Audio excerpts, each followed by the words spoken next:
Best health packages up to 80% discount. Tirumala Diagnostics. నమస్తే రమగారు. నమస్తే జయ. రమగారు ఏదైనా పెద్ద కథ ఒకటి చెప్పుకుందామండి. చందమామలో కథ చెప్తాం. గర్భశత్రువుల కథ. పూర్వమట రాఢా అనే ఒక దేశానికి ఉగ్రభట్టు అని రాజుగారు ఉండేవారు. వివాహితుడే ఆయన. ఆయనకి మనోరమ అనే పేరుతోటి భార్య కూడా ఉండేది. సంతానం ఇంకా కలక్క ముందు చుట్టుపక్కల గ్రామాల నుంచి రకరకాల నాటకాలు అవి కట్టేవాళ్ళు బోళ్ళంతమంది వచ్చి డ్రామాలు అవి వేశారట ఇక్కడ. అయితే ఒకళ్ళు మోహిని భస్మాసుర నాటకం ప్రదర్శించారు. కళావంతుల కుటుంబం ఒకటి. అయితే మోహిని భస్మాసురులో ముందంతా శివుడు భస్మాసురుడు ఉంటారు కదా. కథ రక్తి కట్టేసరికి మోహిని అవతారం వస్తుంది. అవును, భస్మాసురులో మోహిని భస్మాసురులో అదే కదా. అయితే ఆ మోహిని వేషం వేసింది ఎవరు? ఆ నాటకం కంపెనీ తాలూకు ఓనర్ యొక్క కూతురు లాస్యవతి, ఆ అమ్మాయి పేరు. ఆ పిల్ల మోహిని వేషం వేసింది. మహాద్భుతమైన సౌందర్యవతట అమ్మాయి, చక్కగా ఉంది. మనోరమ గారు కూడా బాగానే ఉంటుంది, కానీ రాజుగారి దృష్టి ఈ లాస్యవతి మీద పడింది. ఆ మోహిని అవతారంలో ఉన్న ఆ అమ్మాయిని చూసి మోహంలో పడ్డాడు ఆయన. సరే, నాట్యం అయితే నాటకం అంతా అయిపోయిన తర్వాత ఈయన వాళ్ళని బాగా సన్మానించి ఈ పిల్లని నాకు ఇచ్చి పెళ్లి చేయమని అడిగాడు. అంటే ఉంచమన్నాడు. మిగిలిన వాళ్ళు ఏమన్నారంటే వివాహం చేయాలనుకుంటున్నాం అంటే వివాహం నేనే చేసుకుంటాను, పెళ్లి చేసుకుంటాను అన్నాడు. రాజులు ఇద్దరు లేదా నలుగురు భార్యలను ఉంచుకోవటం ఆ కాలంలో సర్వసామాన్యం కాబట్టి సరే లాస్యవతిని రాజుగారికి ఇచ్చి పెళ్లి చేశారు. ఆయన కొంచెం బాగా ముద్దు భార్య అంటే. పెద్దరాణి కొంచెం హుందాగా గంభీరంగా ఉండేది. ఆవిడ పెద్ద వేషాలు మారే ఆవిడ కాదు. ఈయన కొంచెం ఆ సరదా వేషం ఏదో ఉంది.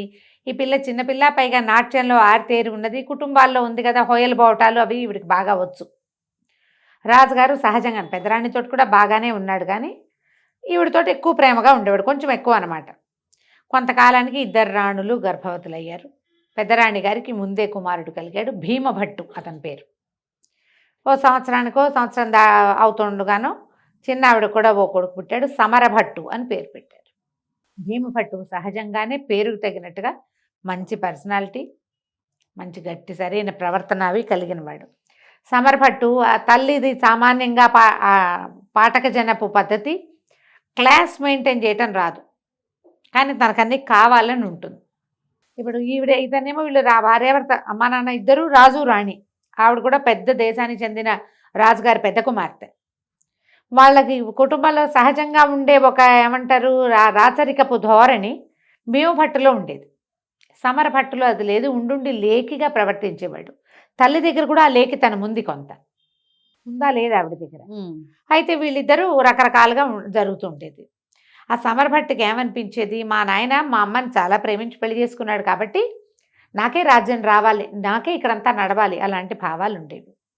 వీళ్ళిద్దరిని ఆటలకి పాటలకి ఎంత దూరంగా తల్లులు ఉంచడానికి ట్రై చేసినా కుదిరేది కాదు. కలిసిపోయేవారా? కలిసి ఒక చోట పిల్లలిద్దరికి చదువు ఒక చోట, విద్యా గురువులు ఒకే చోట ఉండేవాళ్ళు. ఏదో ఒక తగాదాలు వచ్చేవి. అయితే ఏమైందట ఒకసారి చిన్న పొన్న చిటిపొట్టి తగాదాలని ఇది చేసేది. తల్లి ఏం చెప్పేదంటే భీమభట్టుకి, మనోరమ నాయనా మీ నాన్నకి తమ్ముడు అంటే చాలా ఇష్టం, ఏదైనా గొడవైనా వాడిని వెనకేసుకొస్తాడు కానీ నిన్ను వెనకేసుకురాడు, అందుకని తగాదాల్లో వాడి పైచేయి అయినా వదిలిపెట్టేసేయమనేది. సరే, కుస్తీ పోటీ నేర్చుకుంటున్నారు, కుస్తీ పట్లు నేర్చుకుంటున్నారు. మరి రాజకుమారులు ఇద్దరున్నప్పుడు ఇద్దరికీ సమానంగా నేర్పాలి కదా. అవును. సరే, ఏదో కుస్తీ ఇవి గొడవలు అవుతూ ఉండగా ఏమైంది, వీళ్ళిద్దరికి ఫైట్ పడింది, సమరభట్టుకి భీమభట్టుకి. అందులో కుస్తీలో కొన్ని ఖచ్చితమైన నియమాలు ఉంటాయి. మెడ మీద కొట్టటాలు అలాంటివి చేయకూడదు, కొన్ని చోట్ల కొట్టకూడదు, కాళ్ళగా నడువు కింద కొట్టకూడదు, తనకూడదు, మెడ పట్టుకోకూడదు, మెడ మీద పట్టుకున్నా కొట్టకూడదు. వీళ్ళు రెఫరీస్ ఉంటారు కదా, ఇవి చేయాలి ఇవి చేయకూడదు అని ఉంటుంది. ఈ సమరభట్టు ఏం చేశాడు, ఓడిపోతున్నానని గ్రహించి అన్నయ్యతోటి పట్లో మెడ మీద కొట్టేశాడు. కొట్టేస్తే భీమభట్టు విదిలించుకున్నాడు, కానీ ఇలాగ అవతలవాడు ఆయన గురువుగారు విజిలేసి అరిచి అరిచి కేకలు పెట్టిన వాళ్ళ మాటకి అవజ్ఞ చేశాడని తమ్ముడిని చిత కొట్టేశాడు. అప్పటిదాకా పట్టు వదలటము విడుపు లాగానే ఉంది. ఎప్పుడైతే అతను అధర్మ యుద్ధానికి పాల్పడ్డాడో, గురువుగారి మాట కూడా వినలేదో, కొట్టేశాడు గట్టిగానే తగిలిన దెబ్బలు. తగలటం ఏంటి, వాడు ఏడ్చుకుంటూ సమరభట్టు స్నేహితులతో కలిసి పరిగెత్తుకుంటూ తండ్రి దగ్గరికి వెళ్ళిపోయాడు. తండ్రి దగ్గరికి వెళ్తే నానా గందరగోళమైంది. వాళ్ళ అమ్మాయి మంది, నాయన పారిపోరా ఇక్కడి నుంచి, నువ్వు నీ మందిని పోగు చేసుకో, నీ దారి నువ్వు, నీకు రాజ్యం కూడా మీ నాన్న ఇవ్వడు, ఇప్పుడు ఈ గొడవకి నిన్నేమంటాడో అని బతిమలాడింది. చిచ్చి పారిపోవటం ఏమిటి, నేను చేసింది తప్ప, నేనేం తప్పు చేసింది వాడిని రాజగురువు శిక్షించలేడు, చెప్తాడంతే, నేను అన్నని, నేను ఈ రాజ్యానికి కాబోయే రాజు, నేను కొట్టచ్చు, నా దగ్గర అధర్మం లేదని తిరగబడ్డాడు కొడుకు. రాజుగారు వచ్చి వీడి నాన్న తిట్లు తిట్టి, నా ఇంట్లో ఉండద్దు, పో బయటికి, ఆ రాజాంతపురం నుంచి బయటికి వెళ్ళిపోమన్నాడు. పెద్ద కొడుకు ప్రాసాదం నుంచి బయటికి వెళ్ళిపోమన్నాడు. రాజప్రాసాదం నుంచి బయటికి వెళ్ళటం అంటే ఏమిటి, రాజుగారు బయటికి వెళ్ళిపోవటం, రాజకుమారుడు బయటికి వెళ్ళటం. ఊళ్ళో అందరూ ఆశ్చర్యపోయారు. తప్పు చేసింది ఎవరు? ఇట్లా పిల్లాన్ని వెళ్ళగొట్టాడు, పైగా రేపు రాజు కావాలి, జ్యేష్ఠుడు అతను, తను జ్యేష్ఠుడు కదా, పెద్దరాణి కొడుకు జ్యేష్ఠుడు. దాంతో ఏం చేశారు, ప్రజలంతా చందాలు వేసుకుని ఇల్లు వాకిలి ఏర్పరిచారు రోడ్డు మీదకి వచ్చిన రాజకుమారుడికి. బాహుబలి కథ ఎక్కడి నుంచో పొట్టలేదు చూసావా రమ్మగారు. ఒక పెద్ద ఇల్లు వాకిలి ఏర్పాటు చేసి రాజకుమారుడిని చక్కగా మెయింటైన్ చేసేవాడు. రాజకుమారుడు అక్కడ ఉంటా మొదలుపెట్టాడు అమ్మతో. అమ్మ లేదు, అమ్మ రాజాంతపురంలోనే ఉంది, అమ్మకి లేదు, బయలువెడలటం కుమారుడికే. ఓహో, కుమారుడినే తోసేశారు బయటికి. ఓకే, తోసేస్తే ఇక నువ్వు వెళ్ళిపో అన్నాక ఎవరుంటారు, వెన్నెముకున్నవాడు ఎవడు ఉండడు, నా బతుకు నేను బతుకుతాను, బయటికి వెళ్ళిపోయాడు. చక్కగా అందరూ ఏర్పాటు చేశారు, ఉంటున్నాడు. అయితే ఏమైంది, శంఖదత్తుడని ఒక బ్రాహ్మణ యువకుడు ఉండేవాడు ఆ ఊళ్ళో.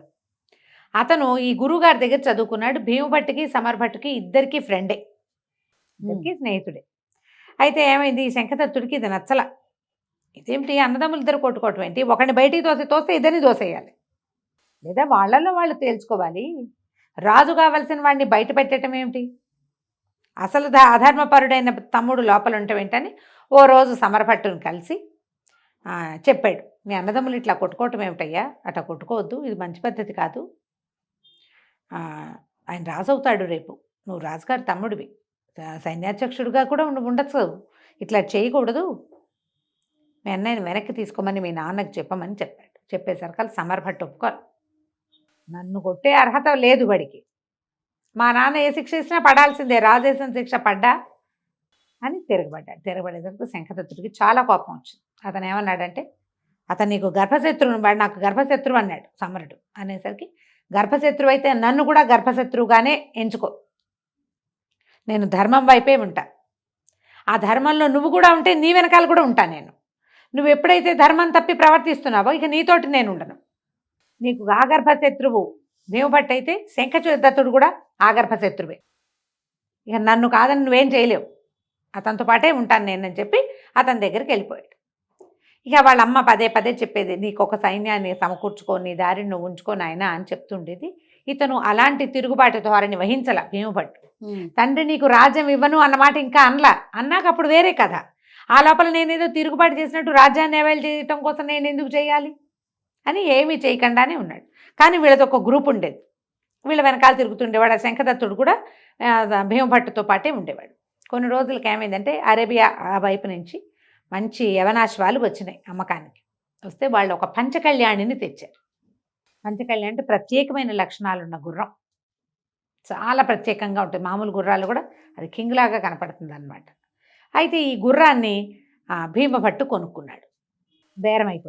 బేరం అయిపోయాక డబ్బులు తెప్పించడానికి కబురు చేశారు. ఇంటికి వెళ్ళి వీళ్ళ భవనం ఉందిగా, సో కొంత భయానా ఇచ్చారు. ఇంతలో ఏమైంది, ఇట్లా గుర్రాలు వచ్చాయని తెలిసి సమరభట్టు అతని స్నేహితులు కూడా వచ్చారు.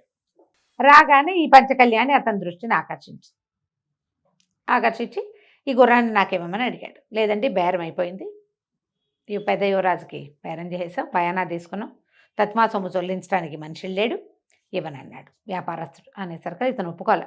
ఎందుకు ఇవ్వవు, వీడేమో బహిష్కారం పొందినవాడు, నేను రాజుగారి ముద్దులు కొడుకుని, నాకు కావాల్సిందే, రాజు అడిగితే కాదంటావా అని తిరగబడ్డాడు. తిరగబడేసరికల్లా ఇక దొమ్మి మొదలైంది. భీమభట్టు అతని అనుచరులు, శంఖదత్తుడు కూడా ఉన్నాడు, సమరదత్తుడు అతని ఫ్రెండ్స్, అందులో కొంతమంది ఏమో రాజ సైనికులు కూడా. దొమ్మి మొదలయ్యేసరికల్లా వీళ్ళిద్దరూ చాలా గట్టివాళ్ళు, భీమభట్టును శంఖదత్తుడు పారిపోయారు. మిగిలిన వాళ్ళు ఇతను దొరికేశాడు, సమరభట్టు దొరికేశాడు. రాజుగారి చిన్న కుమారుడు శంఖదత్తుడికి దొరికితే పీక ఉత్తరిచ్చేసేవాడే కత్తి పెట్టి. కానీ భీమభట్టు అన్నాడు, వద్దు వద్దు, మా నాయన ఏం కావాలి, ఎంతో ముద్దుగా పెంచుకున్నాడు, నన్నేమో బయటికి తోసేశాడు, వీడికి చచ్చిపోయాడు అనుకో, మా నాన్న ఏమవుతాడు, వదిలేసేయి, వాడికే బుద్ధి వస్తుంది అని చెప్పి వదిలి ఇచ్చేసాడు. వదిలిపెట్టేసి వీళ్ళు గుర్రం తీసుకుని ఇంటికి వెళ్ళేసరి కల్లా ఈ సమరదత్తుడు తండ్రి దగ్గరికి వెళ్ళిపోయి నేను కొనుక్కున్న పంచకళ్యాణిని భీముడు లాగేసుకున్నాడు, నన్ను కొట్టి తరిమేశాడు అని తండ్రికి చెప్పాడు. ఎప్పుడైతే అక్కడికి కబురెళ్ళి రాజుగారు ఉద్రేకపడి లాస్యవతి ఇంకేముంది నా కొడుకుని చంపేసేలాగా ఉన్నాడు, మెడ పట్టుకున్నారు, దెబ్బలు తగిలినాయి ఇతనికి, ఆ సమరభట్టుకి దెబ్బలు తగిలినాయి, మెడని గట్టిగా పట్టుకుంటే మెడ నలిగి కనపడదు, నా పీక పట్టుకున్నాడు, పట్టుకున్నవాడు శంఖదత్తుడైతే భీముడే పట్టుకున్నాడని చెప్పాడు. ఎట్లాగైనా వాడు పీడ విరగడి చేసేసుకోవాలంటే అక్కడి నుంచి లాస్యవతి గోలు పెట్టి ఏడ్చింది, నా కొడుకుని చంపేసేలాగా ఉన్నాడు, రాజ్యానికి పోటీ వస్తున్నాడని, నీ పెద్ద కొడుకు చంపేస్తాడు, నన్ను మా ఇంటికి పంపించేసి నా కొడుకుని మా అన్న వాళ్ళు రక్షిస్తారు అని కేకలు పెట్టేసరికల్లా రాజుగారు మహా ఉద్రేకం పడిపోయాడు. ఇక ఇతనికి మరణశిక్ష విధించే సమయం వచ్చేసింది. అక్కడ ఎప్పుడైతే ఈ తగాదా ఈ మాటలు అరుపులు రాగానే దాసీలు కొంతమంది పరిగెత్తుకుంటూ వచ్చి పెద్దరాణి గారు అంతఃపురానికి అందించారు. పెద్దబ్బాయి ప్రాణాలు ప్రమాదంలో ఉన్నాయి, ఇట్లా ఇట్లా జరుగుతుందనగానే ఈవిడేం చేసింది, గబగబా ఒక పెద్ద కుండలో బోళ్ళని రత్నాలు అన్నీ పోసి ఆ రత్నాలన్నీ ఒక బ్రాహ్మడి చేతికి అప్పచెప్పి, నాయన భీముడిని పారిపోమను, ఈ వజ్రాలు ఈ రత్నాలు ఉన్న కుండని తీసుకుని వెళ్ళిపోమను, ఇప్పట్లో రావద్దు, మా పుట్టింటికి చేరమని చెప్పి ఆ కుండ ఇచ్చి పంపించి, రాజుగారు అన్నీ తెమిల్చుకొని వాడిని ఓదార్చి వీడిని ఓదార్చి వాడికి వైద్యం చేయించి వచ్చేసరికి భీముడు గాయపడిపోయాడు, వెళ్ళిపోయాడు. ఇక తల్లి భయపడుతోంది, ఇప్పుడు ప్రాణాల మీదకి వస్తుంది, వచ్చిన దాసదాసి గణం అంతా చెప్పేస్తారు కదా, పైగా అంతఃపురాల విషయాలు బయటికి చాలా సులువుగా పొక్కేస్తాయి. సరే భీమదత్తుడు మా శంఖదత్తుడు ఇద్దరు కలిసి, ఏదో భీమభట్టు శంఖదత్తుడు ఇద్దరు కలిసి బయలుదేరి వెళ్ళిపోయారు. పంచకళ్యాణి వేసుకుని ఒకటి, రెండో గుర్రం ఇంకో గుర్రం వేసుకుని పారిపోయారు. శంఖదత్తుడు ఈ వ్యవహారంలో ఉన్నాడో లేదో వాళ్ళకి తెలియదు, కానీ అతనికి తోడు ఉండాలి, అతనితో ఉందామనుకున్నాడు కదా. ఇక వెళ్ళి వెళ్ళి వెళ్ళి వెళ్ళి ఎక్కడికో అడవులు దాటి పరిగెత్తేశారు. పెద్ద కుండ, ఆ కుండను పట్టుకుని ఇంకా ఏమీ లేదు వాళ్ళ దగ్గర. ఆ భవనం కూడా ప్రజలు ఏర్పరిచింది, ఫుడ్ రోజు బయట నుంచే వస్తుంది, వాళ్ళకేం అక్కడ వ్యవహారం ఏం లేదు పాపం. సరే వెళ్ళగా వెళ్ళగా ఏమైంది, ఒక రెల్లు పొదల్లోకి వెళ్ళారు వీళ్ళు. రెల్లు వనం ఉంది అక్కడ. ఆ రెల్లులోకి వెళ్ళాక ఆ రెల్లులో బోల్డ్ చోట్ల సింహాలు కొన్ని పడుకుని ఉన్నాయి. ఆ సింహాలు వెంపడబడ్డాయి, రెల్లు పొదలు గుచ్చుకుపోతూ ఉంటాయి, అది దాటడం ఎట్లాగో తెలియలా. ఆ సింహాలని చంపగలిగినన్నిటిని చంపారు. గుర్రాలు బాగా దెబ్బతినిపోయినాయి, పిచ్చిగా అలిసిపోయారు వీళ్ళు, కుండ ముయ్యలేకపోతున్నారు, అది పోసుకోవాలి కదా. అక్కడి నుంచి ఏం చేశారు, చంపగలిగినన్ని సింహాలను చంపారు. గుర్రాలు 2 చచ్చిపోయినాయి. పీకెత్తున్న సింహాలు మీద పడి వీళ్ళకి 1-2 చిన్న దెబ్బలు తగిలినాయి. కాలి నడకనే బతుకు జీవుడా అని ఎట్లా కొట్లా ఆ కుండ మోసుకుంటూ దిగారు, బయటికి వెళ్ళిపోయారు. బయటికి వెళ్తే పెద్ద గంగా ప్రవాహం వెళితే అక్కడ ఏమైందంటే ఆ గంగా నది ఒడ్డున ఒక ఆశ్రమం కనపడింది. ఒక రాజకుమారుడు అక్కడికి తపస్సు చేసుకోవడానికి వచ్చాడు. అతను రాజకుమారుడే, చిన్న పరగణాకి రాజు. నా రాజ్యం పోయింది, నాకు వేరే దిక్కు లేదు, నా తరఫు నుండి పోరాడే వాళ్ళు ఎవరు లేరు, విసిగిపోయాను జీవితంలో, నాకు ఏ సహాయము లభించేలాగా లేదు, అందుకని నేను ఇంకా తపస్సే మార్గము, ఏదో ఒకటి నాకు వలసింది అంటే నాకు ఏది కావాలో అది ఇవ్వు అని భగవంతుని ప్రార్థిస్తున్నానంటే ఇతను అన్నాడు, ఎందుకు, నువ్వు ఆస్తి స్వాస్తి సంపాదించుకో, మీ ఊళ్ళోకి వెళ్ళి రాజులా కాకపోయినా సరే కొంచెం ధనవంతుడిగా బతుకు, ఈ కుండని మొయ్యలేకపోతున్నా, ఈ కుండ తీసుకోమని ఆ వజ్రాలున్న ఆ కుండని అతని చేతిలో పెట్టేశాడు. చేతిలో పెట్టి నువ్వు నిదాన్ని వెళ్ళిపో, మా బతుకు మేము బతుకుతాం, ఖడ్గ విద్యలు అవి వచ్చు. ఈ కనపడిన రాజకుమారుడికి పెద్దగా విద్య రాదు, అతనికి ఆనువంశికంగా వచ్చిన ఆస్తి అదంతా పోయింది దాయాదుల వల్ల. దాంతో వీళ్ళిద్దరూ వెళ్ళిపోయారు అక్కడికి. ఆ మొత్తం వజ్రాలన్నీ వాడెవడికో దానం చేసేసి రోడ్డు మీద కనపడ్డ ఆశ్రమంలో కనపడ్డ 2-3 రోజులు అలసట తీసుకున్నాడు, కాళ్ళంతా పుళ్ళు ఉన్నాయి కదా. అక్కడి నుంచి వీళ్ళు ఈ నది ఉంది, గంగా నది, దాన్ని దాటి వెళ్ళి అవతల ఇతని మేనమామలు వాళ్ళు అక్కడ ఉన్నారు, కాశీ అవి వెళ్ళాలంటే ఇట్లా ఎందులో నుంచి వెళ్ళాలన్నమాట. ఏదో పడవ ఎక్కారు, పడవ కాస్త పగిలిపోయింది, చెరో దారి అయిపోయారు. అయ్యో, శంఖదత్తుడు లేడు, దొరకలేదు. ఈ భీమభట్టు మాత్రం లాట దేశానికి చేరాడు. ఎంత వెతికినా ఆ నదిలో దొరకలేదు, అతను ఇంకెక్కడికి వెళ్ళిపోయాడో ఇతనికి తెలియదు. ఈ లాట దేశానికి చేరితే వీళ్ళున్నది రాఢా నుంచి లాట దేశానికి వచ్చాడనమాట. లాట దేశానికి వస్తే ఏమీ లేవు, కట్టుబట్టలతోటే కదా, తడి బట్టలు. సరే ఆ నదిలోంచి బయటకు వచ్చి దీని మీద ఈ గంగా నది తాలూకు గట్ల మీద కొంతమంది పేకాడుకుంటున్నారు, అదే మన ఏమంటారు జూదం ఆడుతున్నారు. సరే కాస్త అటు ఇటు తిరిగి ఆ బట్టలు ఆర్పుకొని ఆ జూదం ఆడే వాళ్ళ దగ్గర కూర్చున్నాడు. ఆట మొదలుపెట్టారు. ఎవరు ఏమిటంటే నాకు రాదు, ఊరికే మీరు ఆడుతున్నారు కదా చూస్తున్నాను అన్నాడు. అనేసరికల్లా వాళ్ళు ఇట్లా ఇట్లా ఇది వరుస ఇట్లా సీక్వెన్స్ ఇట్లా ఆడాలని చెప్పారు. జూదం ఇట్లా ఆడతాము అని నేర్చుకున్నాడు. కాసేపు కూర్చొని తర్వాత ఆడడం మొదలుపెట్టేసరికల్లా ఇతను గెలిచాడు. భీమభట్టు ఇతను ఎందుకంటే చిన్నతనం నుంచి మంచి ప్రాక్టీస్ ఉన్నవాడు, బ్రెయిన్ యాక్టివ్గా ఉంది. అందులో రాకుమారుడు గెలిచేసరికల్లా వాళ్ళు డబ్బులన్నీ తీసిచ్చారు. అరే భలే గెలిచావు, 4వ ఆటకే గెలిచేసావని డబ్బులు ఇచ్చేసరికల్లా డబ్బొద్దు నాకు ఎవ్వరూ తోడులేరు, నేను ఒక్కడనే ఉన్నాను, వచ్చే దారిలో మిత్రుడిని కూడా పోగొట్టుకున్నాను, ఫలానా దేశపు రాజకుమారుడిని, మిత్రులు కావాలి నాకు, కేవలం మిత్రభావంతో ఆడాను కానీ డబ్బు నాకు వద్దన్నారు. వాళ్ళు సంతోషించారు. జూదంలో వచ్చిన రూపాయి కూడా జూతగాళ్ళు ఎవరు వదిలిపెట్టరు. అంతే కదా, పావలా వచ్చినా సరే ఉచితార్థం వచ్చిందని ఎవడు వదులుతాడు? వాళ్ళు ఆశ్చర్యపోయారు. రాజు అంటే వీడు కదా, అట్లాంటి వాడు ఎక్కడున్నా రాజే.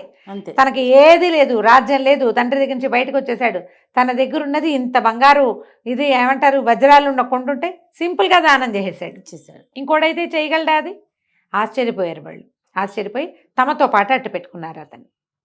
అతనికి ఇల్లు వాకిలి ఏర్పరిచారు, పెద్ద పెద్ద పరిచయాలు ఏర్పరిచారు, బాగా కలిసి ఉండేవాళ్ళు అన్నమాట. అయితే ఏమైంది, లాట రాజ్యంలో అక్కడ ఏంటంటే ఆ రాజ్యపు పద్ధతులు కొంచెం డిఫరెంట్ అనమాట. ఒక పెద్ద ఇది జరిగింది, ఏమంటారు మన జాతర లాంటిది జరిగింది. జాతర లాంటిది జరిగితే ఇతనికి చక్కగా మంచి రాజోచితమైన బట్టలు అవి ఇచ్చారు వాళ్ళు. వాళ్ళతో పాటు ఉన్నాడు కదా, ఆ జాతర చూడ్డానికి వెళ్ళాడు. జాతరలో లాట దేశపు యువరాణి కనపడింది. అమ్మాయి మంచి పర్సనాలిటీ, చాలా అందగత్తె. ఇతను ఆ అమ్మాయిని చూసి మనసు పడ్డాడు, ఈ భీమభట్టు. దాంతో వీళ్ళు ఏం చేశారు, నువ్వు రాజకుమారుడివి, నువ్వు వెళ్ళి మీ పిల్లని నాకు ఇవ్వండి అని అడగచ్చు అని చెప్పి పెద్ద పెద్ద పరిచయాలు ఉన్నాయి వాళ్ళకి. జూదగాళ్ళకి వాళ్ళకి పరిచయాలు పెద్దవి ఉంటాయి, నేలబారు జూదాలు కాదు అవి. అదేలేండి. వాళ్ళు ఏం చేశారు, తమకు పరిచయం ఉన్న ఒక సైన్యాధిపతి ఒక మంత్రి గారి ద్వారా రాజుగారి దగ్గరికి మన భీమభట్టుని ప్రవేశపెట్టారు. అతని ప్రవర్తన, హుందాగా మాట్లాడే తీరు అవి చూసి ఎవరు ఏమిటి కనుక్కొని రాఢాదేశపు యువరాజని, ఇతనే పెద్దవాడని కనుక్కుంటారు. వాళ్ళకి తెలుస్తాయి అన్నీ. కనుక్కుని ఏ పని మీద వచ్చారు ఏమిటంటే, ఏదో దీనికి వచ్చాను, ఎప్పటికో వెనక్కి వెళ్తాను, మీ అమ్మాయిని ఇస్తే పెళ్లి చేసుకుంటానన్నాడు. ఆయన ఇతను రాజకుమారుడేనని రూఢి చేసుకుని పిల్లనిచ్చి పెళ్లి చేసేసాడు. పెళ్ళైపోయింది. ఇప్పుడు అదృష్టవంతుడిని చెడగొట్టేవాడు లేడు. అంతే కదా, వివాహం అయిపోయింది. వివాహం అయ్యేసరికల్లా ఏముంది, ఇంకా చక్కగా ఎక్కిపోయాడు రాజ్యానికి. రాజు అయిపోయాడు. లాట దేశానికి రాజుగారికి ఇద్దరే కూతుళ్ళు, ఇద్దరే ఆడపిల్లలు. ఆటోమేటిక్గా పెద్ద కుమార్తె భర్త రాజు అవుతాడు. రెండో అమ్మాయి పెళ్లి చేయాలి అతను. అయితే ఈ రాకుమార్తె వివాహ సమయంలో ప్రచారం జరిగింది, ఎక్కడి నుంచో వచ్చి ఒంటరిగా వచ్చిన రాకుమారుడికి ఇచ్చి పెళ్లి చేస్తున్నారని. మరి ఊరంతా చెప్పుకుంటారు కదా.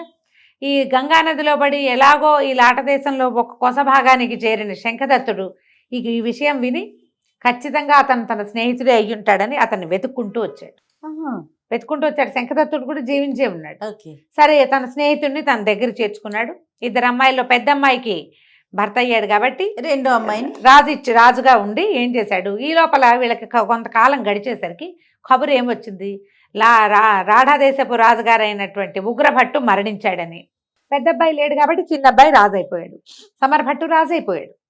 రాజు అవగానే ఈయన ఉత్తరం రాశాడు అనమాట. ఇతను భీమభట్టు ఉత్తరం రాశాడు, ఓ సమరభట్టు, నువ్వు రాజ్యాధికారి అయ్యే అర్హత లేదు నీకు, నువ్వు రెండో భార్య కుమారుడివి, పట్టపురాణి కుమారుణ్ణైన నేను బ్రతికే ఉన్నాను, అది ఆ రాజ్యం నాది, రాజ్యం ఇస్తావా యుద్ధం చేస్తావా అని. సమరభట్టు తిక్కవాడు, అన్నయ్య బలం తెలుసు వాడికి, అయినా కూడా యుద్ధానికే సిద్ధపడ్డాడు.